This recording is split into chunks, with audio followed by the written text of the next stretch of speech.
5 сезүү органдан кирген информация ойду пайда кылат. Ойду пайда кылат. Сиздер байкасаңыздар, баягы бирөө мындай көрүп каласыздар, аны мындай иш кылып атыптыр. Вайттан ошондой иш кылса болот экен, мен кылбаймынбы деп сразу ошону ойлонуп кетесиздер, туурабы? Болсо ал иш менен вообще ишиңиз жок. Просто бирөөнү көрдүңүз, ойду контрол кылат. Ойго 5 сезүү органы күчтүү болгон себеби мындай да. Көзүңүздөрдү ачып туруп, элестет десе элестете албайсыздар да. Мисалы элестет, мисалы бир нерсени элестет десе, анткени аны элестетейин десеңиздер, көздөн кирген информация аны элестеттирбей жыгып салат да, мындай.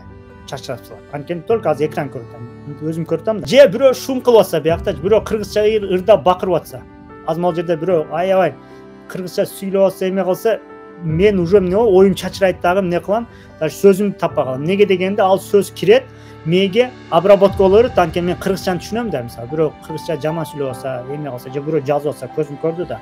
Значит, эмне экен, ошол элестеткенде дагы элестете албайсың, анткени 5 сезүү органыңыз ушунчалык күчтүү. Ошого 5 сезүү органдан кирген информация ушунчалык күчтүү болгон үчүн мээңизди контролдойт, ташне оюңузду пайда кылат. Ошо сыяктуу мындан кийин эгер ойду өзгөртсөңүз, ушул денеңиз, 5 сезүү органыңыз нени көрүп атат, нени угуп атат, нени жеп атат, нени жутуп атат, нени кармап атат, ошолорго маани бересиз.